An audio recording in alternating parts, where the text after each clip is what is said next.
Visakha railway స్టేషన్లో మరోసారి గంజాయి కలకలం రేగింది. విశాఖ నుంచి ఉత్తరప్రదేశ్కు గంజాయి రవాణా చేస్తున్న ముఠా గుట్టురట్టయింది. కొరియర్ సర్వీస్ ద్వారా గంజాయి రవాణా చేస్తున్న ఘటనను మరవక ముందే మరో కొత్త తరహా స్మగ్లింగ్ వెలుగు చూసింది. గంజాయిని ఇళ్లలో వాడే చాపల్లో చుట్టి రవాణా చేస్తూ ఓ ముఠా పట్టుబడింది. ప్లాట్ఫామ్ నెంబర్ 8 వద్ద నిందితులను పోలీసులు అరెస్ట్ చేశారు. ప్లాస్టిక్ చాపలతో 17.9 కేజీల గంజాయిని గుర్తించారు. దీనిపై పూర్తి సమాచారం మా ప్రతినిధి నరేష్ అందిస్తారు. విశాఖపట్నం రైల్వే స్టేషన్లో మరొకసారి గంజాయి గుప్పుమంది. అయితే గతంలోనే విశాఖపట్నం నుంచి త్రూ రైల్వే కొరియర్స్ ద్వారా ఏకంగా ఢిల్లీకి గంజాయి రవాణా చేస్తూ కొంతమంది ముఠా సభ్యులు గుట్టురట్టు చేశారు రైల్వే పోలీసులు.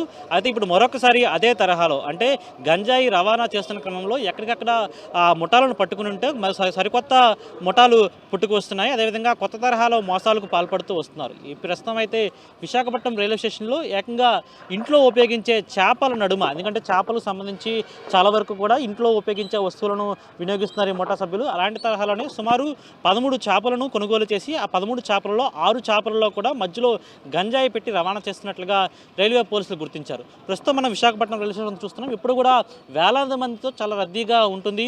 ఈ ఉమ్మడి విశాఖ జిల్లాకు సంబంధించి చాలా వరకు గంజాయి మధ్యకాలంలో రవాణా భారీ ఎత్తున పెరుగుతుంది. ఏకంగా ఇప్పుడు ఈ ఇద్దరు నిందితులు కూడా విశాఖపట్నం నుంచి ఉత్తరప్రదేశ్లోని నోయిడాకు గంజాయి రవాణా చేస్తున్నట్లుగా గుర్తించారు.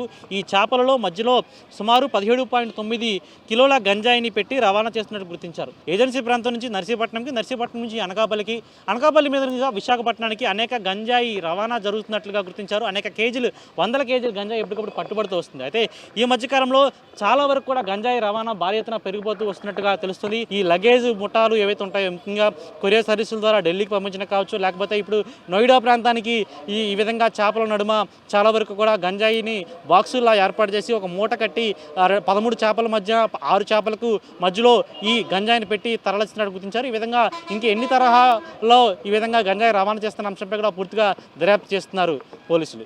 వీడియో జర్నలిస్ట్ అప్పలరాజుతో నరేష్, సాక్షి టీవీ, విశాఖపట్నం నుంచి.